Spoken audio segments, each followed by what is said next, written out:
New 72 Radio, the voice, views, and visions of the collective.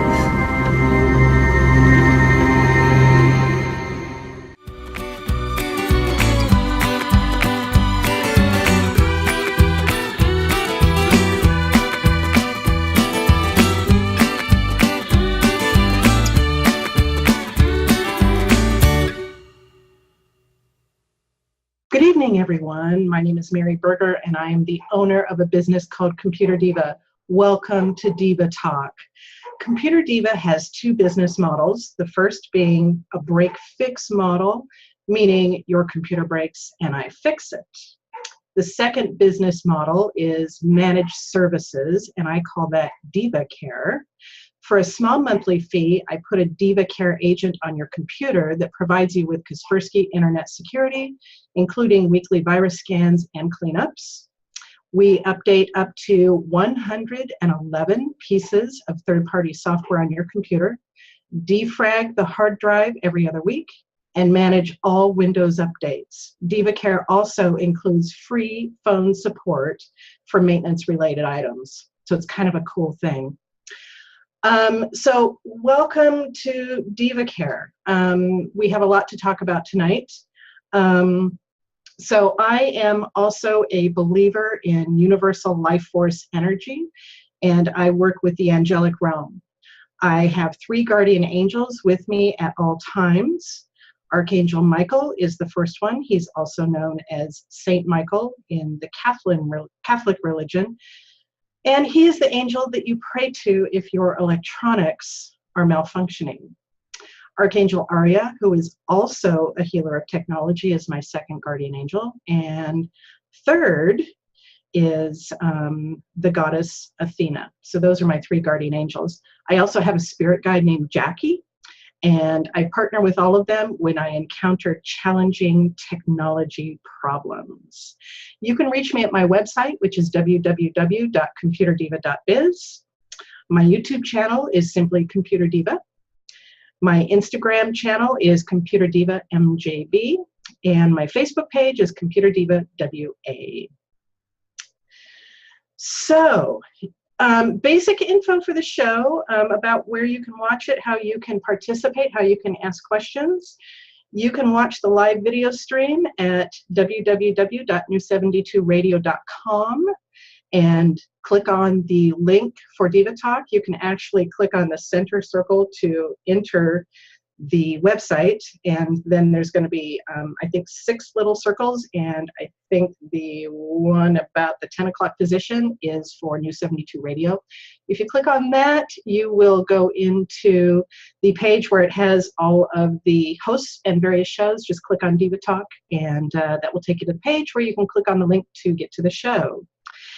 If you want to call in via phone, if you don't have access to your computer, you can call in at 415-762-9988 or 646-568-7788. And the room number is 590-101-489. And then I think you have to hit the pound symbol. If you are logged into the show and you're watching live, there is a chat room where you can talk amongst yourselves. There's also a raise hand button if you want to ask questions, and I monitor that, and if anybody has any questions, I will pop in and answer those for you. I'll answer those live on the air. Diva Talk is produced by Kelly Lair at New 72 Media. Kelly is in the background right now making sure all of our technology works flawlessly. So thank you very much, Kelly. I'm grateful for that. So how's everybody's summer been? We are about, a little bit less than a week away from fall, maybe a week away from fall. We've got a new moon and an eclipse tomorrow, so it's a pretty special time. I'll just give you a little synopsis of my summer. We'll have a little fun chat here before we dive into the technology stuff. Trips I did this summer, I made a 10-day trip to California at the beginning of July. It was a road trip, and it was a great trip. It was for a really good reason. Saw a lot of family while I was down there and had a great time. So I'm really glad I did that. In August, I made two long weekend trips. I took a long weekend trip up to Long Beach, Washington with four other friends. It was kind of a girls' weekend, and we spent 3 days on the beach. We went to the kite festival, just had a fabulous time. And then the following weekend, I went out to the Columbia River Gorge and stayed at a place called the Resort at Skamania Coves with another group of friends, another girls' weekend. So it was great to have 2 weekends in a row where I just went from one extreme to the other, from the coast all the way to the Columbia River Gorge. And if you have not visited the Pacific Northwest and gone out to the Columbia River Gorge, it is one of the most beautiful places you can ever imagine. So I was really grateful to have that time there. So let's kind of dive into the technology side of the show. And the first thing I'm going to talk about, my topic is what is on the ComputerDiva Workbench right now. So I've got a couple of different projects to tell you about. So the first project I have is, I had a client, I went and saw her last week. And I was there to fix an issue on her laptop. I was a residential customer. And as I was fixing her laptop, she said, oh, by the way, I had this other laptop here that I'd like to get repaired. I think it was a slightly older laptop. It was an HP ProBook, so it was a really, really good laptop. And she said that her previous tech had been working with it and had discovered, well, when she got it back, her tech brought it back to her, and he said, you know, I really can't fix it. I really don't want to work on it. So, so she gave it to me, and she said, well, it needs a power cable, it needs a battery, and it needs a hard drive, and it needs an operating system. So basically what she gave me was a laptop with a motherboard, and I needed to provide the rest. So not knowing the whole story behind what happened with this other tech, I said, okay. I priced out the parts, I ordered them, I collected payment for the parts, along with the markup. And well, I got the parts Monday or Tuesday of this week. So I got the parts, I put the new hard drive in the laptop, I plugged in the new power cable and turned on the laptop. And I'd say within about 2 or 3 seconds, I was greeted with the smell of burning rubber. So I immediately turned off the laptop, unplugged the power cord, and I thought, geez, what's going on here? So there's a lot of things that could be going on. So I flipped the laptop over, I took the bottom casing off, and you know, I could really smell the burning after I took that casing off. And I thought, okay, I'm just going to plug the power cord in and not necessarily turn the laptop on. I'm just going to plug in the power cord and see what happens. So I did that, and it took about 2 or 3 seconds, and then I could start smelling the burning rubber. And then I could hear just a little faint noise coming from the computer. And this is before I even turned on the power button. I unplugged it and waited about 30 seconds and decided for fun I'd repeat that process and see if I could recreate that burning rubber smell. So I did, and it did exactly what it did the first 2 times. So I unplugged the cable, and I decided that this job was not worth it, that I did not want to dive into trying to figure out what was burning.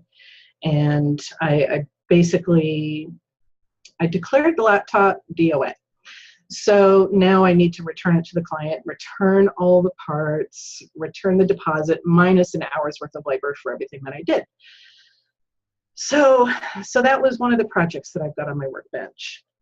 Another project that I've got going on is, and I've still got it right behind me, I had gone out to see a client, it was probably a couple of days ago. And I had been out to see her a couple of times, another residential client. And she had, she's in a wheelchair. She's confined to a wheelchair. And because of that, she typically works with laptops. She's got this really nice desk, but she had a mishap with a laptop, and she ended up buying a desktop. And that was probably about a year ago. We got that all installed. And she called me and said, hey, can you come out? I want to see if I can get the data off of this laptop. I've got a lot of data on there, documents, photos that she wanted to retrieve from the hard drive, but the laptop would not boot up. So I said, no problem. I'll come out and we'll get that all taken care of. So, but before I go further into the story, I want to kind of backtrack and talk a little bit about some energy stuff. So when I tackled this job, I tackled it using energetic properties. So to backtrack, we are all, everything in this universe is made up of energy. We are simply just energy. And the cells in our body vibrate at a certain frequency. So in this frequency, everything is moving at a certain speed, and it depends on who you are and what the object is about how fast those frequencies are going. So all objects, including us humans, this cell phone that I've got here, we're all energy, but we all just take a particular form. So the importance of the vibrational frequency of either yourself or an inanimate object, it's extremely important. It all comes to play in the law of attraction. So basically, as you as a human, I'll give you a human example. You as a human, you're vibrating at a certain frequency, and the frequency of your vibration, what do I want to say? I'm at a loss for words here. Anyway, the higher you vibrate, the higher your frequency vibrates, the more now I'm really at a loss for words. My mind just gone blank. So anyway, you attract what you put out there is what I'm trying to say. So if you are vibrating at a frequency of joy or gratitude, that is what you are going to attract into your life. So a good example of this is, I'd say, negative versus positive people. So we all have those people in our lives who are negative, and their main way of functioning is through negativity, through complaining, through being maybe depressed. Those people are vibrating at a very low frequency.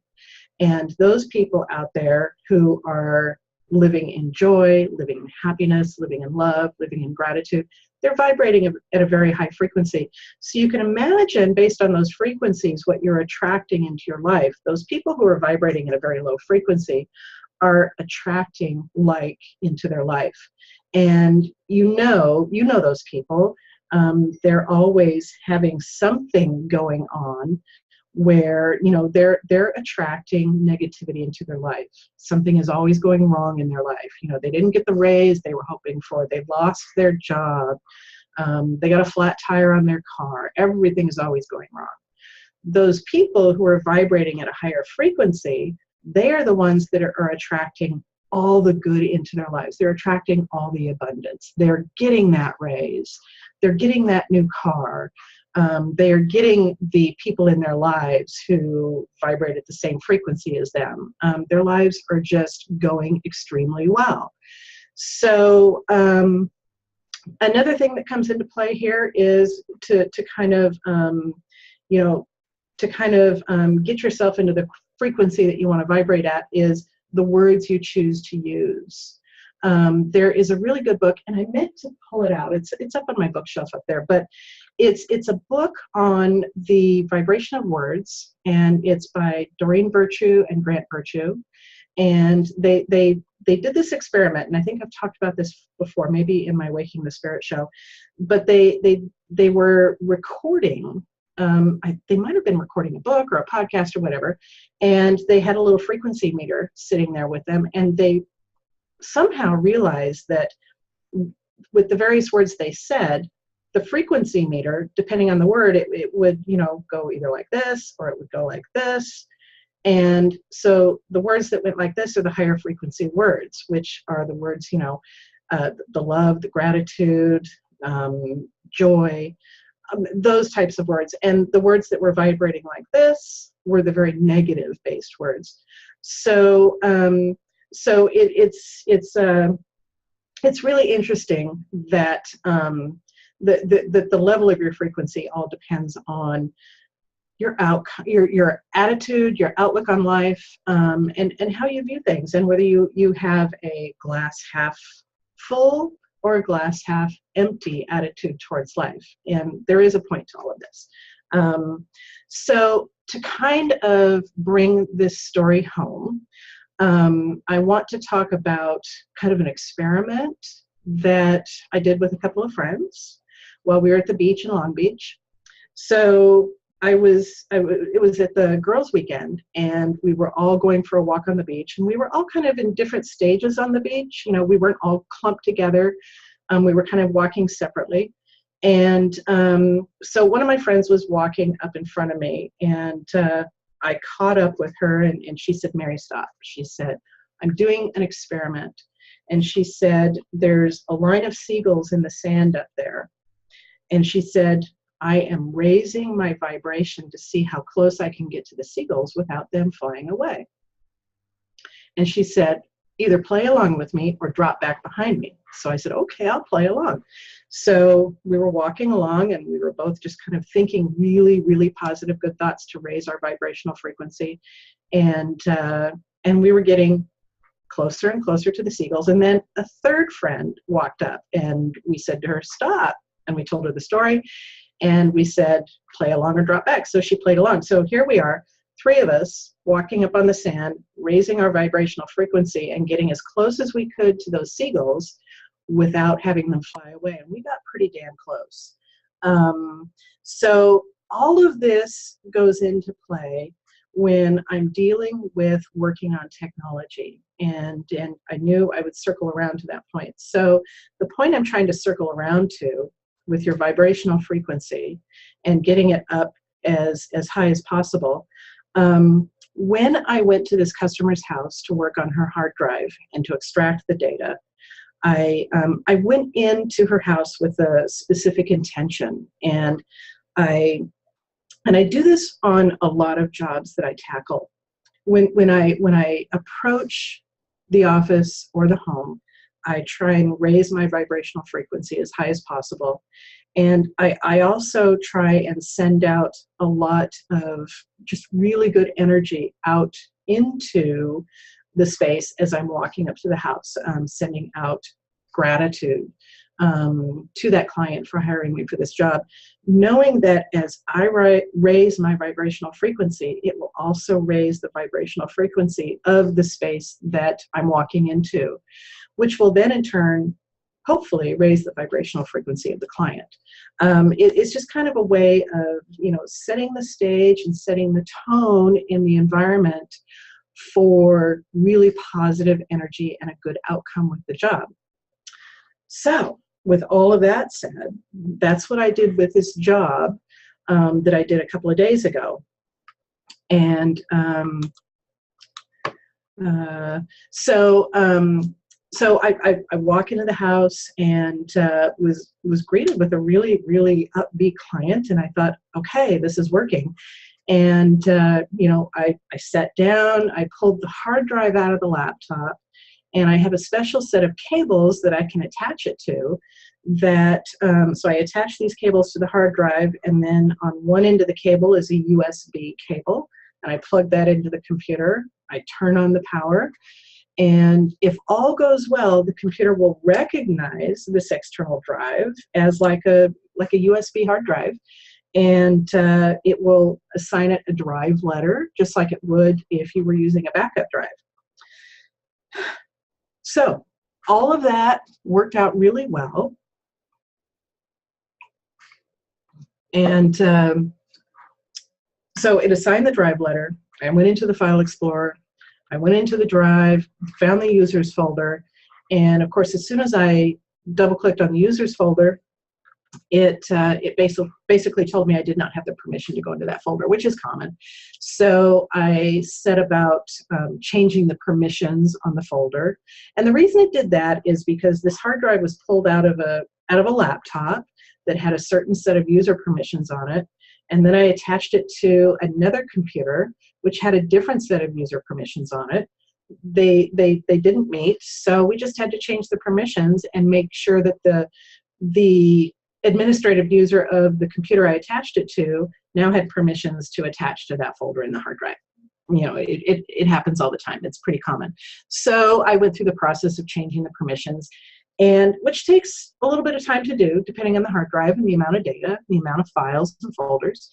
So as I was sitting there, and I had told you previously that I have 3 guardian angels that I work with: Archangel Michael, Archangel Ariel, and the goddess Athena. So a lot of times when I'm working with technology, I will get messages from these guardian angels, kind of giving me direction on what to do. So as I'm sitting there working on this hard drive and I'm watching the permissions change, I kind of got the message to hold the hard drive in the palm of my hand. And I thought, well, that's weird. Why would you want me to hold the hard drive in the palm of my hand? So I did. And my client kind of looked at me and cocked her head, and she had a puzzled look, and I said, okay, I'm holding this in the palm of my hand. I could feel the energy of the hard drive. I could tell that it's working, but I wasn't sure what my guides were telling me to do, but I just did it.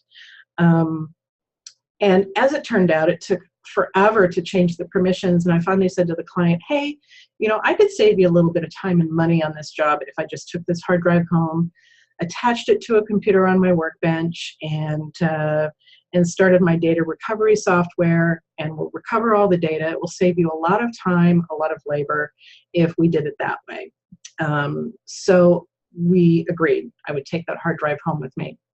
So cut to that evening, I had sent an email to a friend of mine, and I explained to her what had happened. And I said, I really don't know why I was given the guidance to hold this hard drive in the palm of my hand, but I just kind of went with it. And I mentioned that tomorrow, meaning today, I was going to hook up that hard drive to my bench computer and try and extract the data. And her response to me was amazing. And she responded to me, and she basically said, well, I know what's going on. And she said, you weren't being asked to put the hard drive in the palm of your hand. You were being asked to kind of hold the hand of the computer and kind of give it the energy that it needs, give it the gratitude that it needed to really spin up and work and get the data off of it. The hard drive just needed some attention. And all of this goes back to the fact that we're all energy in some form or another, and that universal life force, that intelligence that's out there, people might call it God, they might call it spirit, they might call it the universe, but it's that intelligent energy out there. That hard drive had that intelligent energy in it, and it was just looking for some care and some attention. So what was really interesting was, I kind of did that this morning. I hooked the hard drive up to the bench, the computer on my workbench, and energetically held that hard drive's hand and ran my data recovery software off of it. And it's sitting back there, and it's finished examining the hard drive for all the data, and it's ready to extract all the data, which I will do tomorrow. Excuse me. But long story short, all of this, I tell you this whole story just to kind of explain and give you the example of how energy plays just this huge, important role in our lives, and how I use that energy to actually work with technology and heal it. And it's kind of a sacred thing for me. And I've only been doing this for a couple of years, but yet I've been in the technology business for 30 plus years, had my business now for 8.5 years. But it's kind of a fascinating thing for me to work with this energy and heal the technology. So I will be able to recover that data tomorrow and take it back to my customer and say, here are all your photos. Here are all your documents that you thought were lost forever. So it's kind of a cool thing.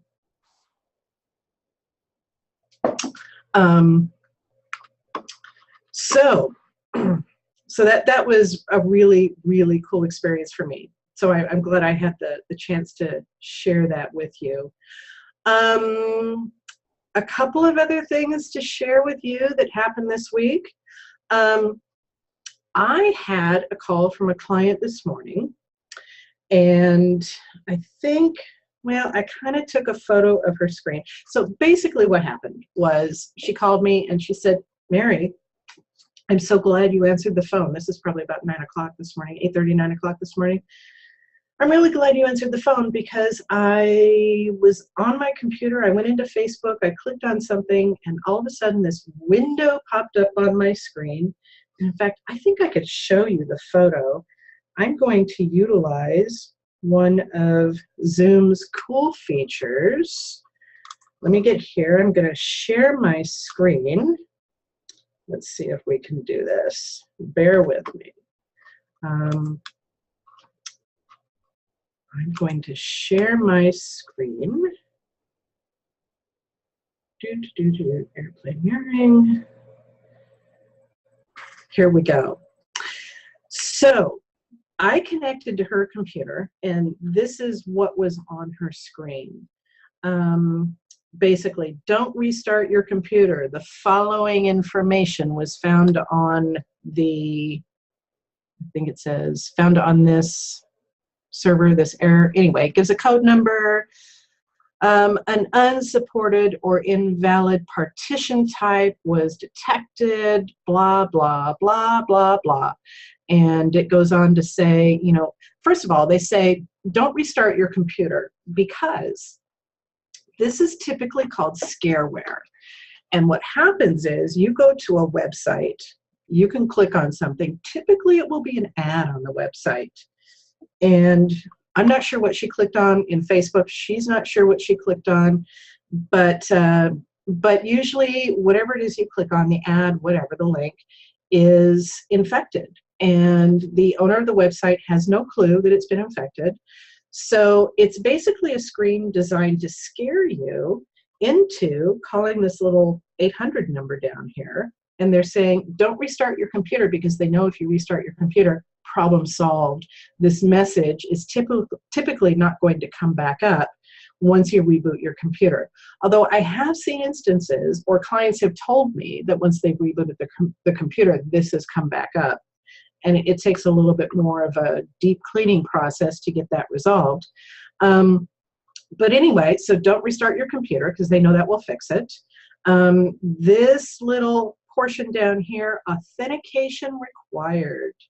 So what they're hoping that you will do is they're hoping that you are either a Windows 8.1 or Windows 10 computer where you log in with a Microsoft account, meaning you log in with your email address for your Microsoft account and your password. So they're hoping that's what you'll type in here. Now they've captured your Microsoft account information and they can log into your Microsoft account.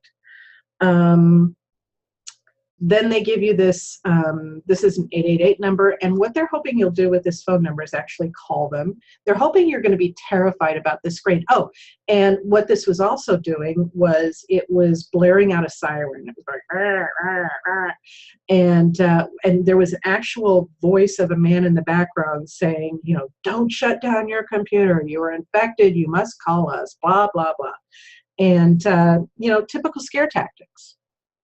So my client was well-versed enough to know that she needed to call me. So I called her, I connected to her computer, I saw this screen, I instantly knew, scam alert, and excuse me. So I said to her, I said, okay, we need to reboot your computer. And I'm about 99% sure that once we reboot, this will not come back. So that's what we did. We rebooted her computer. We went back into Facebook. She did not get this back, and I haven't heard from her the rest of the day. So I'm assuming everything went well. So the point of this story is, if you see this, simply just shut your computer off and turn it back on. So that's kind of what's going on there. That was the first thing that I encountered this week. The other thing I encountered, and I may share my phone screen with you again. Let's see. Let me just find it here. It's a voicemail. And, oh, here it is. Okay, so I'm going to share this voicemail screen with you. And I'm going to go here. And I'm just going to go AirPlay, Zoom. All right, so we're going to go here. So I got this voicemail. Let's see, I'm going to click here. Okay, so one of the cool things, I'm going to digress here, iOS 10. I installed, well, first of all, iOS 10 was released 2 days ago. Today's Thursday, so it must have been Tuesday. I installed it yesterday. And what I didn't know is one of the features of iOS 10 is they will now transcribe all of your voicemails instantly and automatically. So I got this voicemail, and I don't know if I can play it for you. I'm going to turn on the speaker here, and I'm going to play it for you, but we've got this transcription executed by the U.S. Treasury Department regarding tax fraud against your name, blah, blah, blah, blah, blah. So I am going to turn up the sound on my phone. We're going to play this and listen to this voicemail. Executed by the U.S. Treasury Department regarding tax fraud against your name. Ignoring this would be an intentional attempt to avoid initial appearance before the magistrate judge or exempt jury for a federal criminal offense. So before this matter goes to federal claim courthouse or before you get arrested, kindly call us back on our number as soon as possible. The number to reach us is 202-470-3929. Let me repeat the number, 202-470-3929. Hope to hear from you soon before the charges are pressed against you. Thank you. You're welcome. So I'm not exactly quaking in my boots here. Typical fraud voicemail. There is no way that the U.S. Treasury Department is going to leave me a voicemail saying I've committed tax fraud and that I needed to call this number and clear it up before they arrest me. That's not going to happen. A lot of people fall for these voicemails and they will call them back.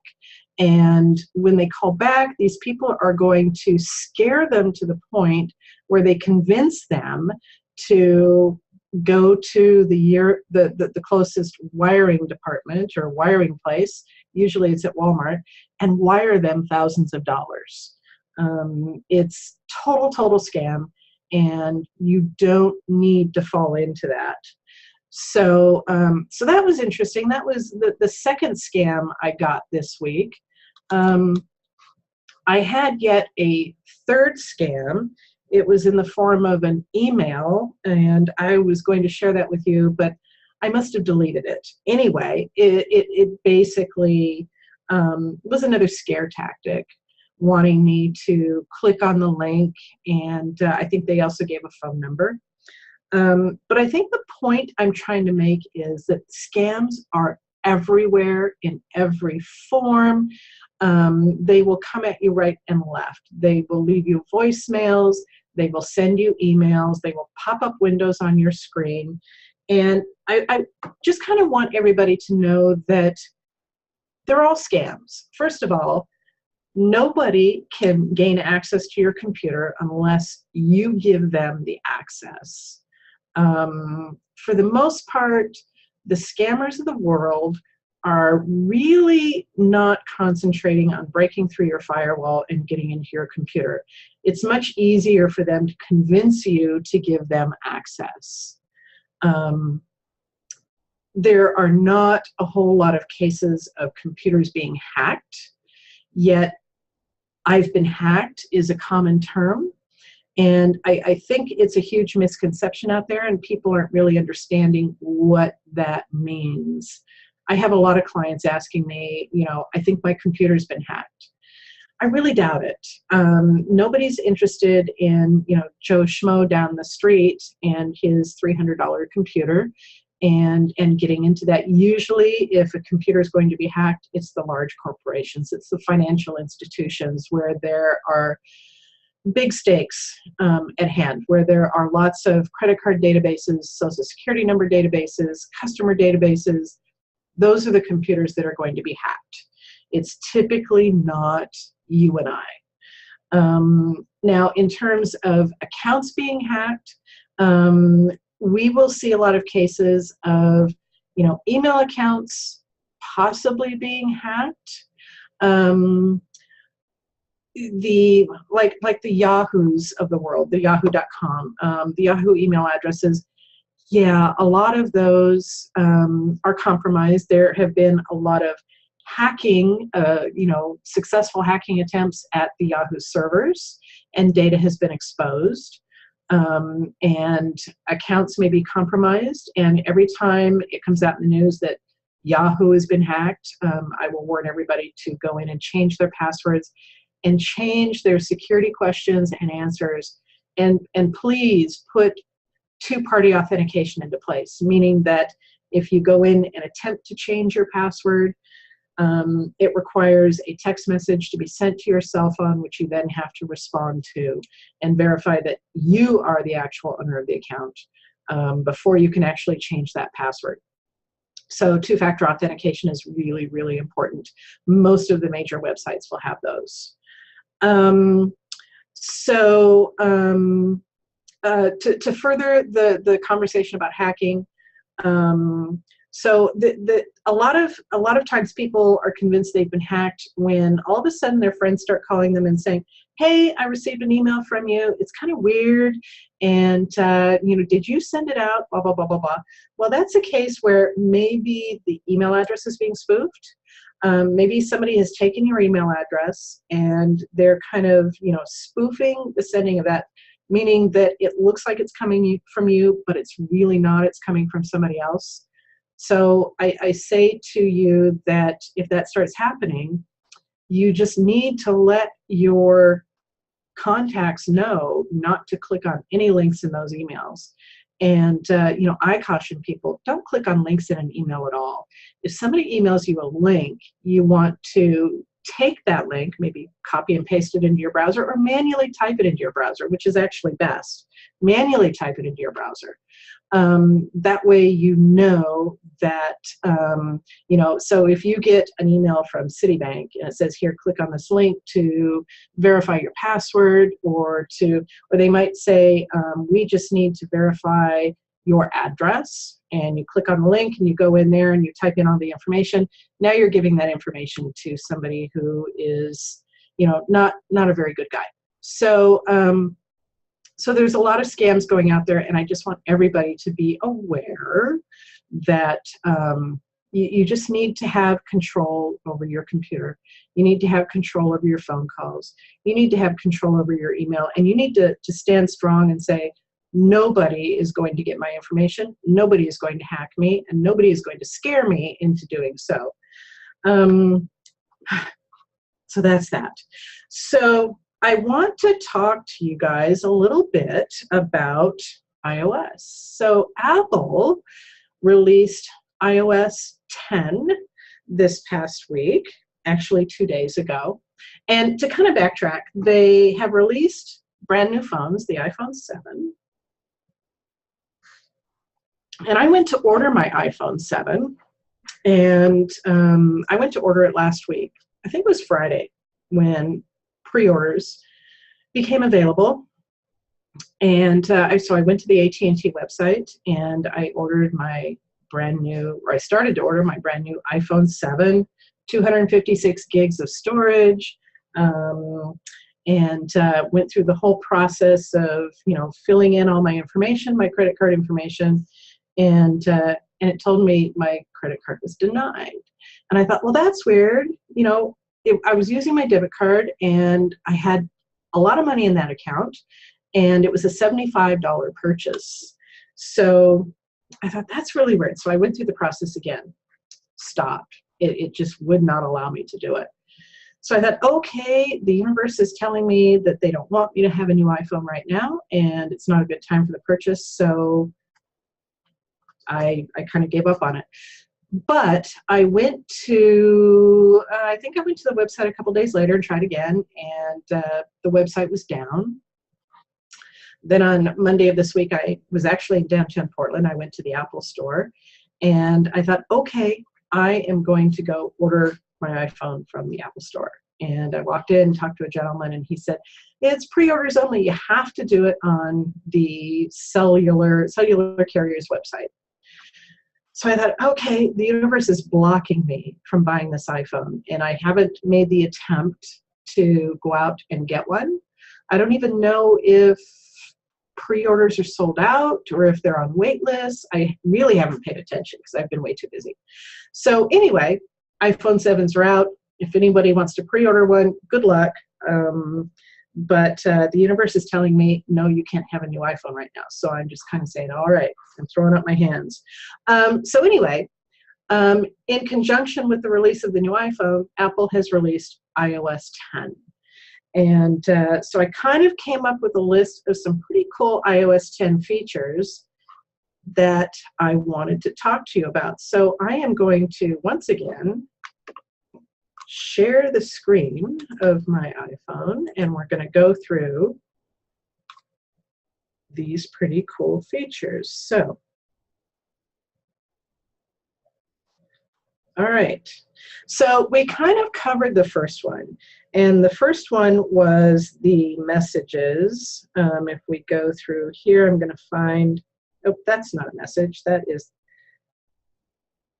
was a text message.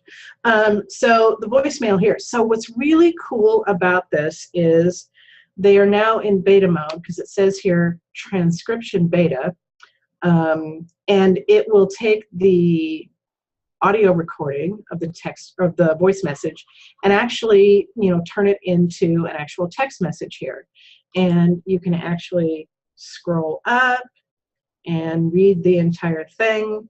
And then Apple is kind of hoping that you're going to say, oh, this is useful or not useful, and they will then refine their technology into giving you better transcriptions. So that was kind of the first thing. The next thing that they had here was really cool. It has to do with Safari. I'm going to see if I can't move the screen over. So it has to do with Safari and closing all your tabs at once. So I don't know about you guys, but I'm going to open Safari here. Let's see. Safari here. And I'm going to go in, and I've got all of these pages open. And so typically you would go through and boom, you would tap the X's to close them all. But what they're telling us here is that if we go down here to the lower right-hand corner and we tap on done, and now we can say close 9 tabs, and it's going to close all of them for me, which is really cool. It takes advantage of, I think, the 3D touchscreen, and which is specifically for the iPhone 6S and iPhone 7. So, so that's kind of cool. So the next thing that I wanted to show you, and this is kind of a geeky thing, has to do with the stopwatch. Let's see, we'll go in here to clock. And so typically, this is kind of what your stopwatch would look like on the iPhone. And hold on, I'm going to try and move this. That's odd. So I've got this Word document open, and I can't move this window where I've got my iPhone, and I can't move the Word document, and I don't know if it's actually here. Now we're going to move this. Okay, so now they're not overlaying each other. I don't know what you guys were saying. So anyway, this is what your stopwatch would typically look like on your iPhone. And so they have a new stopwatch. It's kind of the old-fashioned type, where it's the circular stopwatch, and it looks like an old-fashioned stopwatch. So I can go here and start, and see the little needle moving, which is kind of a geeky thing, like I said, but one of those hidden features of iOS 10. So so that's that. Oh, so the next thing is Siri is now able to announce your phone calls if you are connected to Bluetooth. And there's a setting for it, either if you have your headphones on or if you're connected to Bluetooth. So if we go into settings, and then phone, and then we go to announce calls. Announce calls. So here are the settings for the announcement. We could say, Siri, always announce who my caller is. And then we could say headphones in car, headphones only, or never. So that's kind of a cool thing. If you're driving in the car and you want Siri to announce who your incoming caller is, you can do that. So let's see, the next thing is, oh, this one is really cool. This is probably my most favorite feature of iOS 10. And this is use your camera as a magnifying glass. So I always use my camera to take a picture of something that I can't typically read. And a good example of that is labels on the side of a computer or labels on the side of a modem that actually have, you know, maybe the admin login and password to get into the modem, or the Wi-Fi name and password. You know how they print those labels and they're so small you can't even read them? So I'll take a photo and then I'll go into my photo app and I'll pinch in and zoom it out so I can read it. And the other example is for serial numbers or license keys, typically of either Windows or Microsoft Office. Those labels are on the side of the computer, and they're impossible to read. So you can now use your camera as a magnifying glass. So the way it works is the home button at the bottom of the screen, if you tap that 3 times, it will open up your camera. And let's see, we're going to kind of zoom in here. Then you can pinch in and zoom out with your camera. You don't have to take a picture. It's really, really awesome. I love it.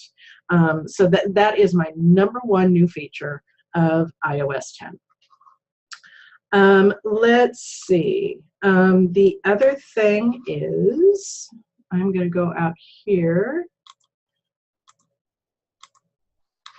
And let's move this screen over here, and I'm going to move this screen over here.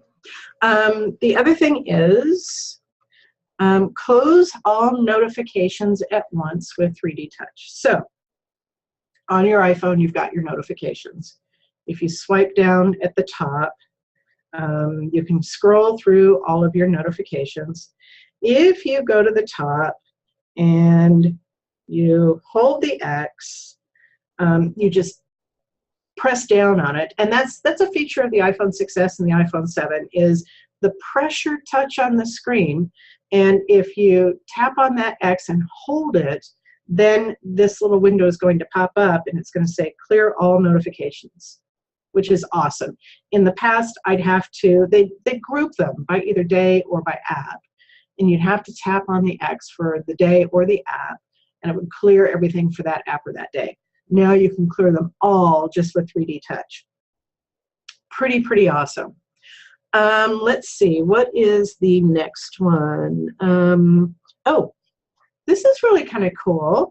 You can open side-by-side Safari windows so that you can actually be looking at 2 different websites side-by-side at the same time. Really awesome. That is available on, let's see, the iPad Air 2, the iPad Pro, or the iPad mini 4. It's not available on the iPhone. I have not updated my iPad Pro with iOS 10 yet. I'll probably do it this weekend. I just haven't had time. So I can't demonstrate that for you. I haven't seen it yet, but I love the idea. So anyway, we'll just talk about that, and I'll just let you know that's a cool feature if you have the iPad Air 2, the iPad Pro, or the iPad mini 4. Let's see.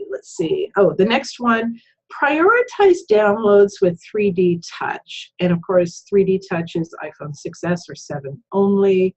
I don't think any iPads have 3D Touch yet. Maybe that will come out this year. I know my iPad doesn't.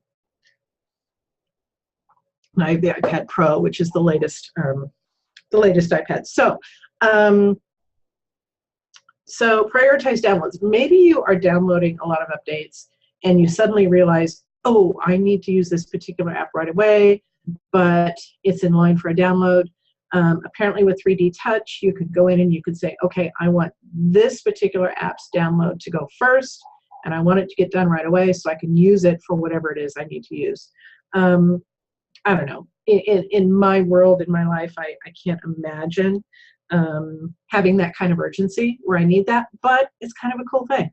So that is available. So they have something new called the low quality image mode, which is a setting so that if you are, maybe you're concerned about the bandwidth that you're consuming and you need to send some photos out, you can specify that I want those photos to always go in low quality image mode so that you're not using up a lot of bandwidth. The other reason why you would be concerned about that is if maybe the person you're sending them to has a limited amount of bandwidth and you're aware of that and you want to make sure that you're not taking up a lot of their bandwidth. So again, you know, kind of a cool feature, but it's not a bell and whistle feature for me. Let's see. Oh, this one is really cool. This is the last one I'm going to talk about. Show parked location. This one is really handy if you've gone somewhere and you've parked your car and you're going to walk to wherever your destination is. Maybe you're in downtown Portland, you park your car, you're walking a couple of blocks to your destination, then you want to remember where your car is. So your iPhone, in particular Apple Maps, will remember where your car is parked. The caveat here is you have to have your iPhone attached to your car's Bluetooth or have a car that is equipped with the Apple CarPlay equipment. So I don't have either one of those in my car. Maybe someday I will. My car is 15 years old, so it's too old for that type of equipment. So someday I will have that, and it will be really cool because I'll tell you a story. Years and years and years ago, I must have been maybe sometime in my 20s. I was living in Southern California, and I had gone to Disneyland with a group of friends, and I had driven myself there and met my friends there. And 1 o'clock in the morning, the park was closing. It was time to go out to our cars. I could not find my car. I could not find it anywhere. I finally had to find a park employee and find somebody with a golf cart that would take me around until I spotted my car. And it was very embarrassing. It was very frustrating. And so I wish I would have had this type of technology back then, but that was probably 30 years ago and just wasn't available. So iOS 10 it's not, I would say, a huge change.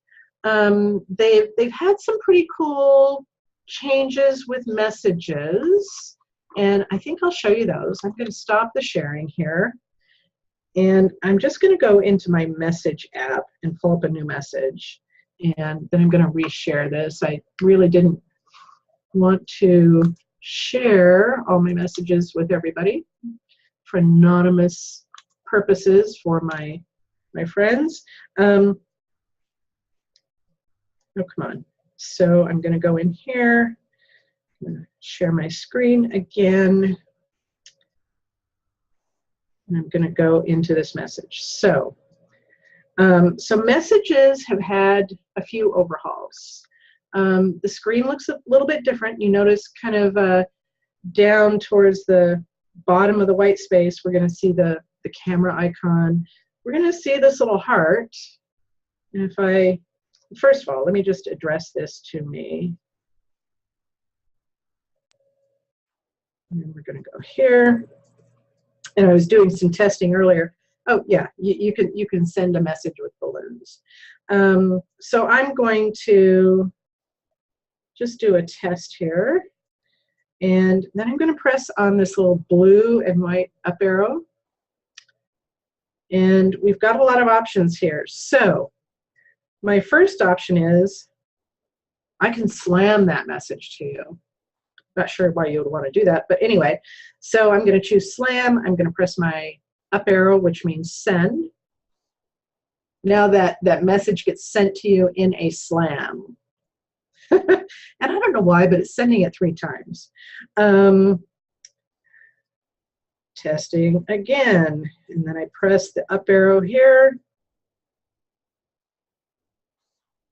Oops.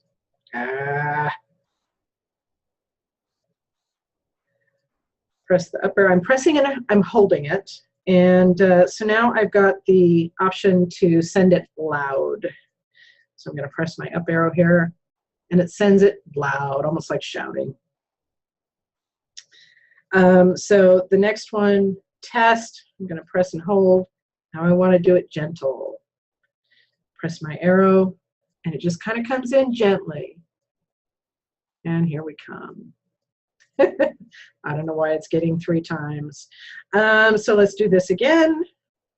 We'll try the last option here, which is invisible ink. This is kind of a bell and whistle that's, I'm not sure why it would be useful or relevant. Maybe it's just a fun thing.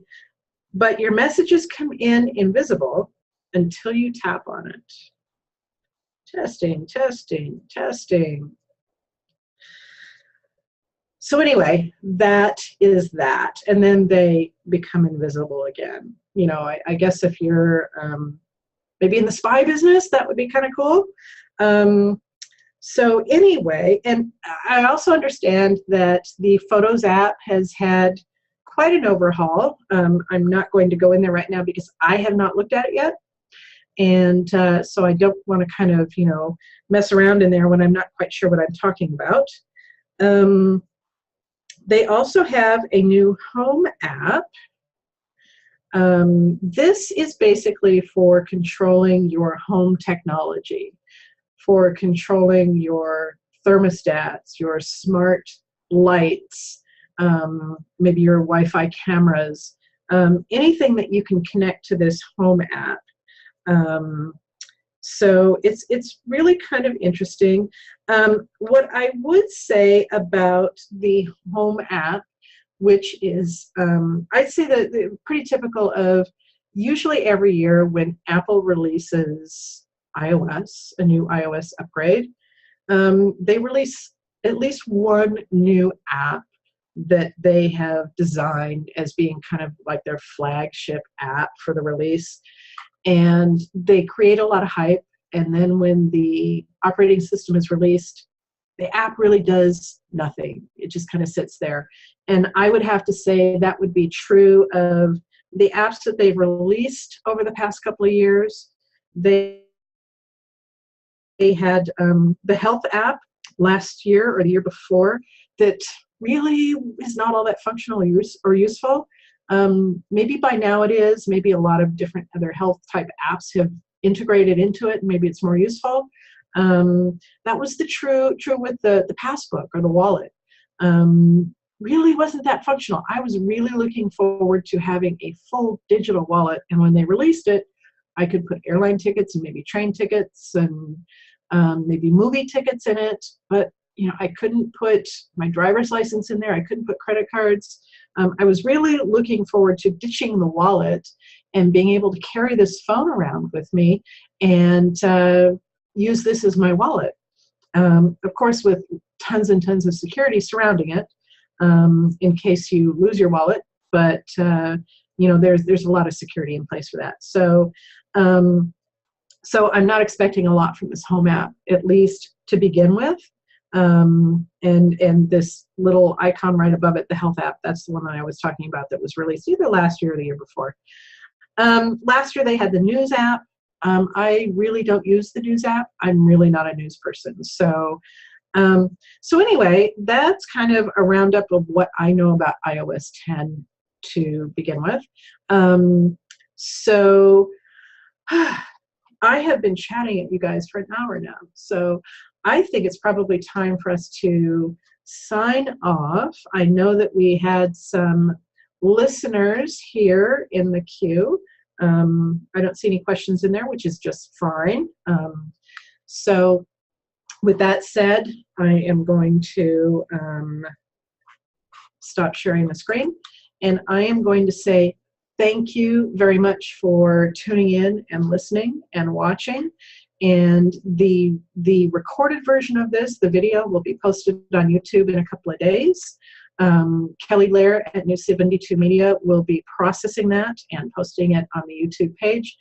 And again, Kelly, I'm very grateful and thankful for your work behind the scenes to make sure this show happens and that everything runs smoothly. So thank you, everybody, for watching. Thank you, Kelly, for producing. And I will see you back here again 2 weeks from tonight at 7 o'clock. And we will be talking about some form of technology. So thank you very much, everybody. Good night.